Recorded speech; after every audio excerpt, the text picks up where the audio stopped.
And before we commence Prime Minister's questions, I'd like to point out, as ever, that live subtitles and a British Sign Language interpretation of proceedings are available to watch on parliamentlive.tv. That's very kind of people to say shh and to be a little bit quiet. I am aware that only those watching the British Sign Language interpretation will be able to hear what I was saying. We now come to questions to the Prime Minister, Sir Bill Wiggin. Question number 1. Well, Deputy Prime Minister. Madam Deputy Speaker, I've been asked to reply on behalf of my right honourable friend, the Prime Minister, who is attending the funeral of Baroness Betty Boothroyd. I'm sure the whole House would want to join me in paying tribute to Baroness Boothroyd, the first female Speaker of the House, and our thoughts and prayers are with her family. I'm sure the whole House does join in sending our thoughts and prayers about Baroness Boothroyd, whom we all held in very high esteem. Sir Bill Wiggin. Thank you, Madam Deputy Speaker. Phosphates leaching into the River Wye could be stopped by proven phosphate stripping technology attached to anaerobic digesters. But Herefordshire Council's bypass-hating Green and Independent group won't support or engage despite a moratorium on house building. What can he do to save our river and remove the Council from such a vital, strategic and environmental responsibility? Deputy Prime Minister. Thank you, Madam Deputy Speaker. The River Wye obviously is of huge importance to nature. We're taking action to tackle pollution and raise farming standards. He'll know about the Environment Agency's farm inspection capacity and catchment-sensitive farming advice programme, and I defer to his technical knowledge in this area. I'm sure he'll want to make submissions to the local authority. Deputy Leader of the Opposition, Angela Rayner. Thank you, Madam Deputy Speaker, and welcome back into the chair. And can I share the Deputy Prime Minister's words on our Baroness and our thoughts with her family today? And I'm sure the whole House will join me also in paying tribute to Paul O'Grady after his sad death was announced today. He was a national treasure and a true Northern star, and he will be greatly missed. Madam Deputy Speaker, this week the government announced their so-called anti-social behaviour policy. It's only taken 13 years. And look, I'll give him some credit. The Deputy Prime Minister knows firsthand the misery caused by thugs and their intimidating behaviour, lurking with menace, exploding in fits of rage, creating a culture of fear, and maybe even, I don't know, throwing things. So can I ask him, under his new anti-social behaviour, does he think more bullies will be brought to justice? Madam Deputy Speaker, I can reassure the House I've never called anyone scum.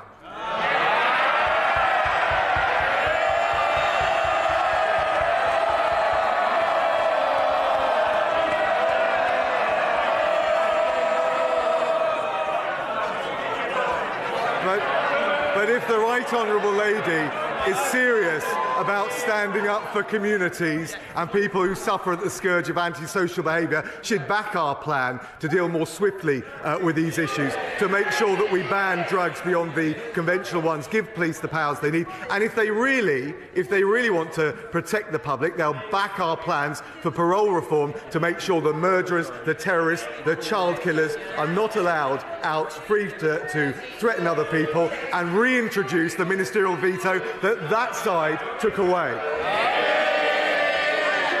Madam Deputy Speaker, I'd like to see the ministerial code being introduced and adhered to on that side of the House, because it's not just his department where antisocial behaviour is running out of control. It's happening across the country. Police officers disappearing from our streets, replaced by criminals plaguing our towns and leaving people feeling unsafe. The truth is that the Conservatives are missing in action in the fight against crime. So can he tell his constituents and the public why, after 13 years of his party in government, there are now 6,000 fewer neighbourhood police officers on Britain's streets? Madam Deputy Speaker, she really does have a brass neck, because they voted against our funding of police recruitment and the 20,000 extra police officers. But what I will tell her and the whole House is crime is lower than it was under the last Labour government. Violent crime is halved. Reoffending is 7 percentage points lower. And if she really wants to stand up for the public and the victims of crime, they should back our bill to protect victims and protect the most vulnerable from serious killers, rapists and terrorists. Madam Deputy Speaker, no one believes that there's more police on the streets and no one feels safer. Neighbourhood policing has gone down and not up. Let's talk about crime. He knows, as well as I do, that neighbourhood police can help prevent antisocial behaviour and knife crime. But trusted local police are also crucial to protecting women. Women feel unsafe on Britain's streets, always looking over our shoulder as we hurry to our front door. So can he tell me, under his watch as Justice Secretary, what is the charge rate for rape? Can I address all of those elements of that? And first of all say that the issue of rape and serious sexual violence against women is one of our top priorities. She asked what we're doing about it. Since 2019, police referrals of cases are doubled. CPS charges have doubled. She asked on my watch what has happened. The volume of convictions in rape cases increased by 2/3. And if she really wants to protect vulnerable women, whether it's rapists or from rapists or other serious crimes, they will back our parole reforms, which will mean ministers able to prevent them being released onto the public and cause more threats. He says that rape conviction has gone up. What he really means is that 300 women will be raped today, while he boasts about an increase of 0.5%. He hasn't answered my question, Madam Deputy Speaker, because he's too ashamed of the answer. 1.6% of rapists face being charged for their crime. 1.6%. Let that sink in. A woman goes through the worst experience of her life. She summons up the courage to relive that horrendous experience, to tell the police in detail about her assault. But she only has a 1.6% chance of action being taken. Over 98% of rapists will never see the inside of a courtroom, let alone a prison. And the rest of those brave women, Madam Deputy Speaker, they keep looking over their shoulders and hope the perpetrator doesn't choose tonight to take their revenge for reporting the incident to the police. In the last 13 years of the Tory government, more than 500,000 cases of rape have been recorded by the police. But the charge rate for those attacks have collapsed. He has served under 5 Tory Prime Ministers and had 3 years as Justice Minister. And on his watch, rapists are left to roam the streets. So will he apologise to those victims who will never get justice because of his failures?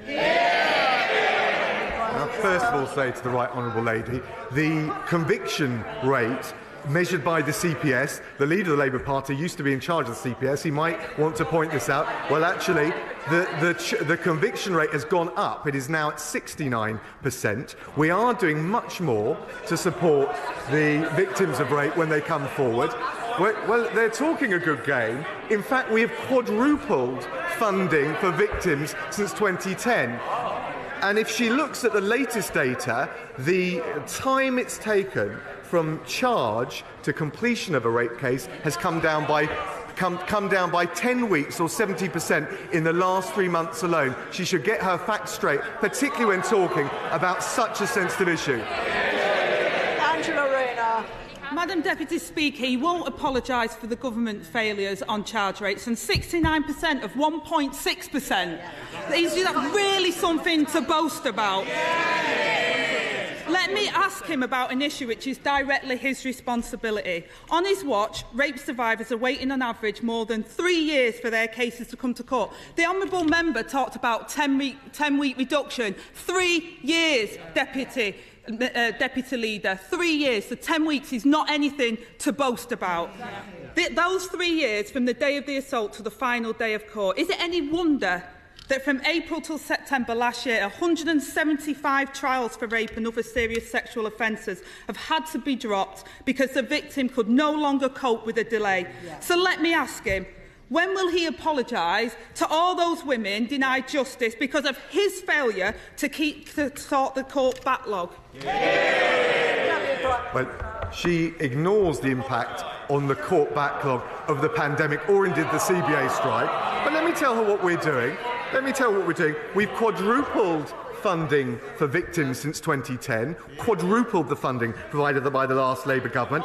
We launched the 24/7 support line so that when those victims of that appalling crime come forward, they get the support they need. We've increased the number of independent sexual violence advisors to over 1,000, and we're making sure that women that suffer this appalling crime can give pre-recorded evidence in court. We're doing everything that we can, and as I said, the rates are coming down, and we will keep taking action in this area. Is she really? If the Labour Party were really serious about this, they wouldn't have voted against longer sentences for dangerous, violent and sexual offenders in the Police Crime Sentencing and Courts Act, and she would get behind our Victims and Prisoner Bill today. Madam Deputy Speaker, not a word of apology, no sense of responsibility and not even a shred of shame. The reality is, while people in Britain feel more and more unsafe, he seems to spend all of his time trying to save his own job and none of his time on his actual job. And it's not just me that thinks so. The Prime Minister clearly doesn't trust him to deal with antisocial behaviour because he's given that job to the Levelling Up Secretary. The way things are going, and reports are to be believed, this might be your last PMQs. So let's look at the highlights. A criminal justice on its knees, the largest court backlog on record, rape victims waiting for justice, and through it all he managed to rack up 24 formal complaints from his own civil servants. So can he say today, will he walk before he's pushed? Madam Deputy Speaker, one thing never changes. She always comes with the usual bluster and political opportunism. Let me tell the Right Honourable Lady what we've been doing, what I've been doing this week. We've delivered new legislation to support the victims of crime, including rape, and to protect the public. We've delivered a plan to stamp out antisocial behaviour, and we've supported families with their energy bills. What's she done? What have the Labour front bench done? They tried to block our small boats bill, and that's the difference between them and us. We deliver for Britain. She likes to play her political games.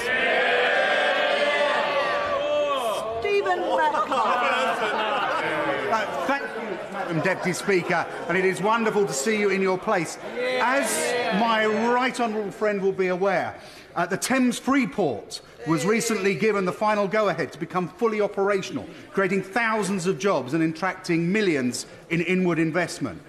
Will my right honourable friend join me in congratulating the team behind the bid and encourage businesses and investors from across the South East, indeed across the world, to take a closer look at the fantastic opportunities that exist in Thurrock? And will he work with local education providers to ensure my constituents have the skills needed to take up these fantastic opportunities? Well, can I thank my honourable friend? I certainly do support and pay tribute to all of those who have made the new Thames Freeport possible, with its potential to deliver over 12,000 new jobs. I look forward to seeing the local community and the wider communities benefit from the tax benefits, the customs zones, and we'll see how these plans progress. And again, I think it's good news to see the communities in Basildon and Thurrock taking full advantage of the Brexit opportunities. Deputy Leader of the SNP, Murray Black. Thank you, Madam Deputy Speaker, and I also wish to send my warm regards to the family of Paul O'Grady, the legendary drag queen, for all he's done for my community. I also want to congratulate Humza Yousaf as he becomes First Minister of Scotland. As the first Scots, Asian and Muslim to hold such an office, I'm sure the whole House will send his warm regards. Now, in recent days, video footage has emerged of the former Chancellor and the former chair of the 1922 committee offering their services for £60,000 on top of their MP's salary. The former Health Secretary offered his wisdom for £10,000 a day. Going once. Can I ask the Deputy Prime Minister, when he is inevitably booted out of office, what will his going rate be? Well, can I welcome her to the chamber? The system of declarations is there to ensure transparency and accountability, and of course the Conservatives backed tightening up those rules to make sure that there couldn't be any lobbying. But can I also join with, except to take her up on her tribute to the new First Minister of Scotland. The Prime Minister spoke to him last night. We welcome him to his place, and of course the government want to work constructively with him in the best interest of the people of Scotland. Murray Black. During a cost of living crisis, as his colleagues eye up barrels of cash from fake companies, it's the people across these aisles that are being led by donkeys, and they're sitting on those. Now, the former Health Secretary also said that he would impart his wisdom for £1,500 an hour. Most nurses earn little above £15 an hour. Who does the Deputy Prime Minister think's best value for money and for the public? Well, I'm delighted that the majority of the health unions have accepted the pay settlement. We think that that's absolutely right. And she raises the issue, and of course we've worked with on a cross-party basis to curb the limits on second earnings. I noticed the benches on this side are curiously quiet. Is that because there's 10 shadow cabinet members on their benches who are taking earnings? In particular, the shadow foreign secretary looks like he certainly doesn't want to be under the limelight. He's got earned second earnings from 40 different sources. I don't think they can talk about it. And as far as the Honourable Lady is concerned, we've done everything we can to make sure there's transparency and accountability. Jack Burton. Thank you, Madam Deputy Speaker. It's very good to see you back in this place. Stoke-on-Trent has been announced as one of the Levelling Up partnerships, and this is on top of the investment we've already received through programmes like the Levelling Up Fund. And this has been delivered thanks to Conservatives working together in government and on the City Council, led by the formidable councillor Abby Brown. So would my right honourable friend agree with me, if people want to continue to see the levelling up of opportunities in Stoke-on-Trent, they should vote Conservative in the local elections in May? Well, my honourable friend is absolutely right, and after years of neglect under Labour, it's now the Conservatives, in no small part thanks to my honourable friend, who have been levelling up in Stoke-on-Trent, £11 million from the Shared Prosperity Fund, £12 million from the Levelling Up Fund, £4 million from the Regional Growth Fund, and that's supporting over 500 jobs and £28 million of private investment. That's the difference for the people of Stoke under a Conservative government. Sir Geoffrey Donaldson. Thank you, Madam Deputy Speaker. Yesterday, the Secretary of State told us that the Security Service, MI5, have increased the terrorism threat level in Northern Ireland to severe. Responsibility for dealing with terrorism and national security rests with the Government of the United Kingdom, including in Northern Ireland. Will the Deputy Prime Minister assure me and the people of Northern Ireland that the Government will provide the Police Service of Northern Ireland and the Security Service with the resources that they need to counter this serious terrorist threat? Deputy Prime Minister. Can I thank the honourable gentleman? He's absolutely right. Of course the threat level is kept under constant review. We take into account a range of factors. He'll be very familiar with those. It's disappointing that the threat level has gone up, but I think it is worth also saying that it has been in significant decline in terms of the number of Northern Ireland-related terrorist attacks and attempted attacks since the peak of the violence in 2009-2010. Nonetheless, of course, we will make sure all the resources available to the PSNI and the public are reminded to remain vigilant and report any suspicious behaviour or activity. James Grundy. Thank you, Madam Deputy Speaker. In my recent local survey as to whether Lee should break away from Wigan Council, I am very pleased to say that so far the survey shows 90% in favour of independence, with only 3% opposed. Please, before you call for a second referendum, let me finish the question. Does my right honourable friend agree that in the 50th year of our campaign for our town's independence, that this is the year to get Lexit done? My honourable friend campaigns with typical gusto.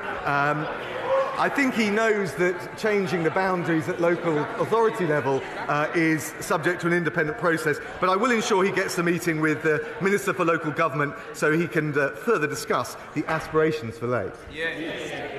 Cat Smith. Thank you, Madam Deputy. Despite Royal Mail posting record profits, management are threatening to put it into administration. Can I ask what conversations government is having with Royal Mail and what it's doing to protect the Universal Postal Service?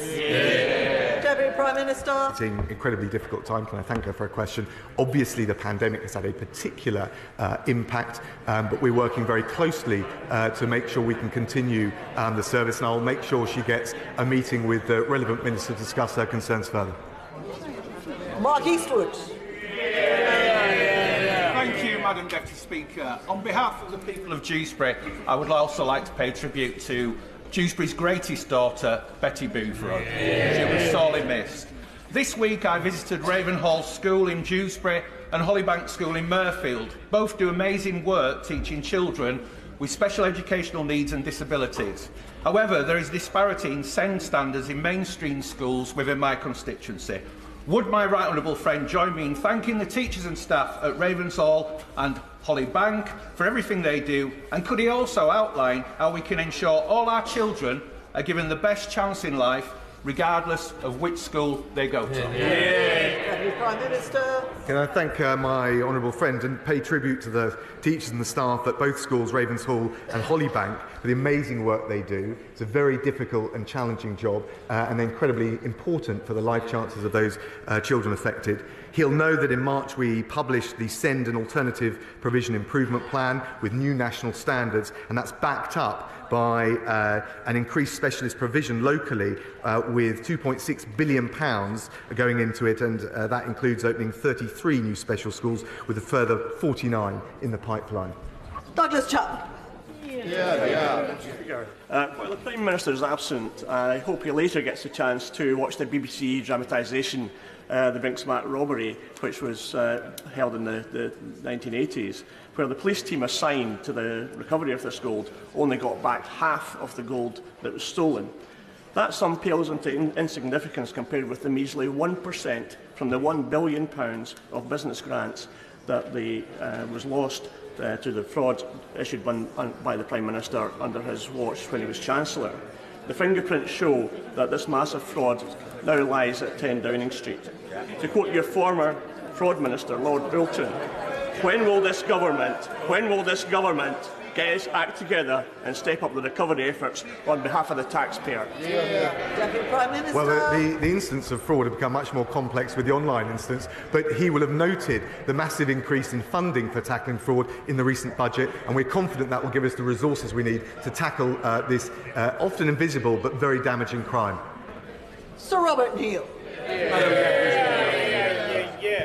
The Deputy Prime Minister will know that stroke is the greatest cause of adult disability in this country and costs our economy some £26 billion, never mind destroying lives. Last year I met Dr John Stevens, who was unable even to sit up unaided after a stroke, but because of emergency thrombectomy procedure is now back at work as a GP in the NHS. Sadly, only 30% of eligible patients actually get thrombectomies. Will the Deputy Prime Minister agree that we need greatly to increase the rollout of thrombectomy procedures, and would he perhaps, in the run-up to World Thrombectomy Day next month, join me in visiting a thrombectomy centre to see at first hand the difference it can make to lives and to getting people back into meaningful and productive work and enjoyment? Prime Minister. Well, can I thank my honourable friend? He's been a dedicated champion for stroke survivors. I know from my own constituency how debilitating that can be and the impact it has on the wider families. NHS England are committed to increasing the delivery of mechanical thrombectomy, including the expansion of local services and local capital investment, and I'm sure we can arrange for a health minister to join him on a visit as he requests. Sarah Olney. Thank you very much, Madam Deputy Speaker. In a shocking article in Surrey Live last year, it was reported that staff at a GP practice in Walton were left in tears and crumbling under pressure due to the increased workload caused by staff shortages. Is it any wonder when there are 850 fewer GPs across the country since 2019? So what does the Deputy Prime Minister say to those patients left in pain and staff left in tears, including in his own constituency, due to this government's failed promise to recruit more GPs? Well, can I say to her, any abuse against any GP in any practice across the country is absolutely wrong. We have to have zero tolerance of it. What I would just say to her is we've seen a large increase in GP appointments, over 29 million carried out since the start of the year. We're improving access to general practice with more support staff, also the technology, so more state-of-the-art telephone systems. The number of GPs in training is at record levels, and we're investing £1.5 billion to create 50 million more appointments a year by 2024. If we go a bit faster, we'll get everybody in. Scott Benton. Since 2019, this government has provided well over £300 million in extra funding for projects in Blackpool. However, there is always room for more. The Bond Street and Weather areas of my constituency are among the most deprived in the country and have been long forgotten by the Labour-led council. The government has already provided £600,000 in funding for a feasibility project with a view to delivering a £30 million regeneration package for these areas. Will the government look closely at the business case to see how this transformational project can be delivered for those communities? Order, before the Deputy Prime Minister answers that, can everyone else with a prepared question just cut it in half? Just do the question.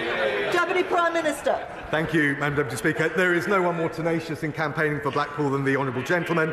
I've seen it firsthand when I visited with him. I'm pleased that we delivered with the Levelling Up Secretary the £40 million of funding to relocate the Magistrates' Court and to allow the County Court complex to move. And I know that the Levelling Up Secretary will want to work with him on the regeneration aspirations for the future.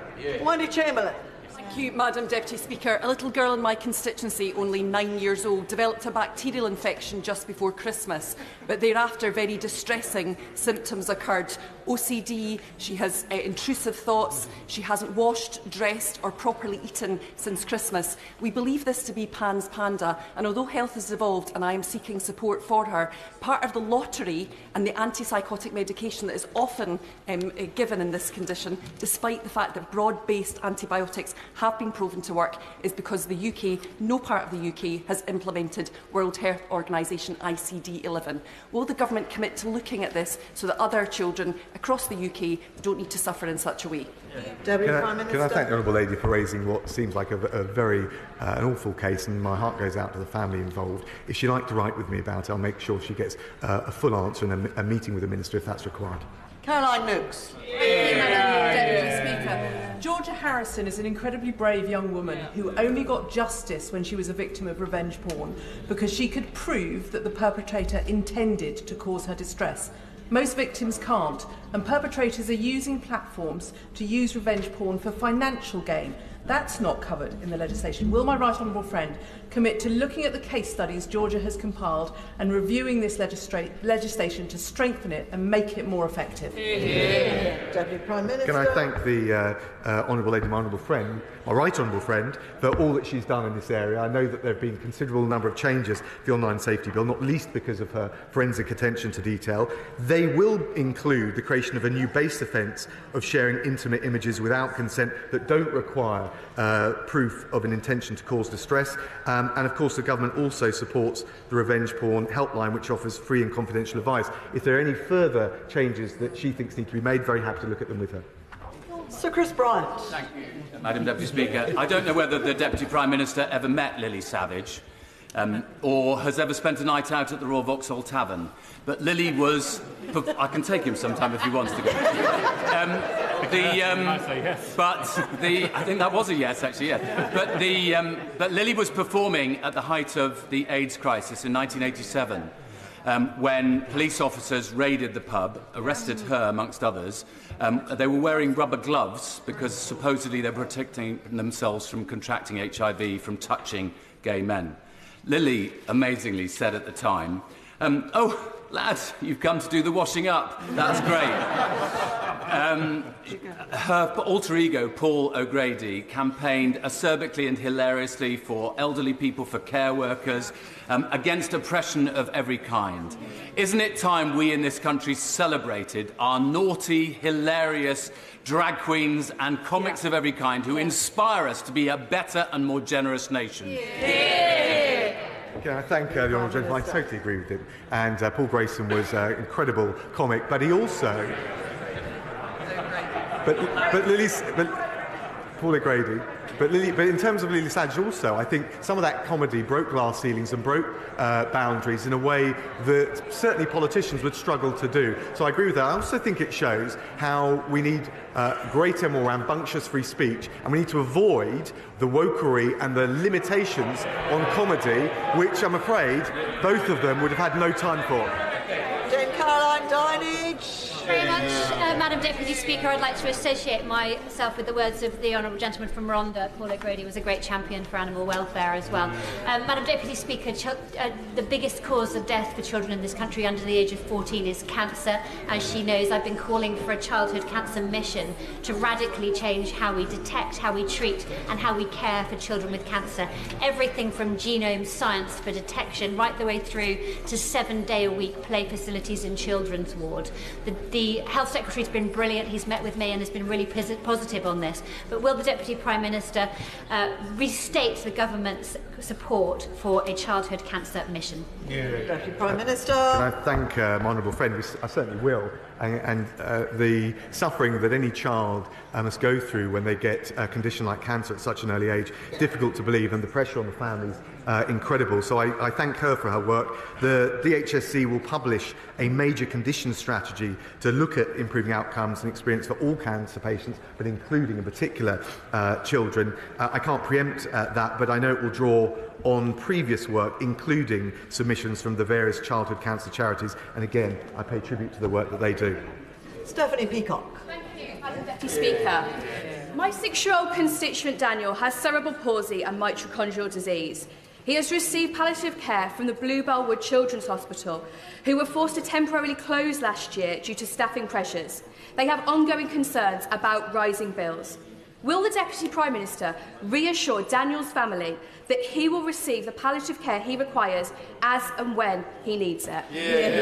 Prime Minister. Can I thank her for raising that very important case that she does? I don't know all the facts of it, but if she writes to me, I'm very happy to look at it. We will make sure the resourcing, but also the care is there. And if, again, as I say, if she writes to me, I'm sure we can arrange for a meeting with the relevant minister.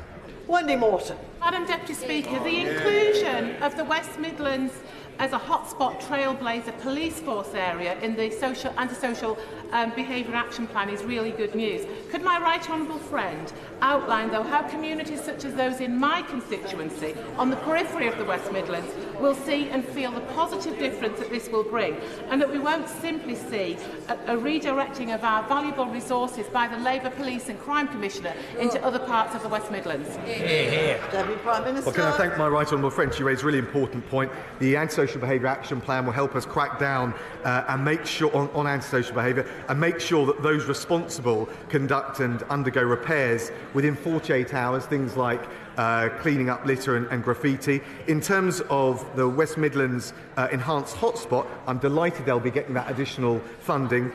She's right for the PCCs to determine the precise allocation of funding, but I'm sure she'll make her representations in the usual powerful way. Mary Glindon. Madam Deputy Speaker, Announcing her retirement, North Tyneside-born Sarah Hunter MBE played her final game of rugby at the opening Women's Six Nations match at Kingston Park last Saturday.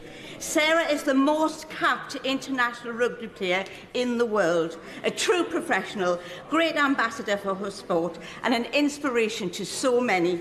Will the Deputy Prime Minister join with me, the whole of North Tyneside and this House in thanking Sarah for all she has achieved for the country and her beloved sport of rugby? Thank you, Prime Minister.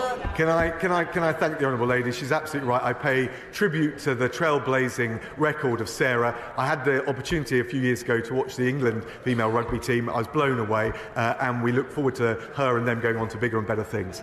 Richard Fuller. Madam Deputy Speaker, will the government require that the East West Rail Company publish a full business case before the allocation of any more taxpayers' money to the project? Deputy Prime Minister. Thank you. It's a hugely important project with all sorts of opportunities, jobs, education, and a projected increase in economic output by over 100 billion by 2050. He's right that it needs all the transparency and scrutiny. I know that the first stage of the project is already in construction, on time and under budget. I'm told that the subsequent stages will go through full scrutiny as part of the planning process in a transparent way. David Linden. The Prime Minister has previously been on camera as saying that he didn't have any working class friends. When he's not taking his luxury helicopter rides and splashing about his private pool, where might the Deputy Prime Minister recommend that he might befriend somebody from the working class? Deputy Prime Minister. I'm not sure I got the full extent of the question, but the reality is we're doing, and you can see that with the energy price guarantee, the free childcare and the national living wage, that we are supporting everyone in this country, particularly those on the lowest paid jobs. And the final question, Alicia Cairns. This week, Rutlander Andrew Osborne solo sailed 3,000 miles, taking 78 days across the Atlantic Ocean. He raised £142,000 for cardiac risk in the young after his daughter Amy died in her sleep, aged 25, being discovered by her sister the next morning. 1 in 12 children die every week of undiagnosed heart conditions. So can my right honourable friend please reassure me what we are doing to increase the diagnosis of undiagnosed heart conditions in children and young people? Deputy Prime Minister. Can I thank my honourable friend for raising this, and our heartfelt condolences go to the family of Amy, but likewise our congratulations go to Andrew on an incredible feat. The fact that 12 young people die every week from an undiagnosed heart condition is something we all want to see an end to. There's more resource going in, there's more research going in, and I'll arrange for a meeting between her and the relevant minister. Thank you. We will shortly move to the statement, but I will pause briefly to allow a change of cast. How many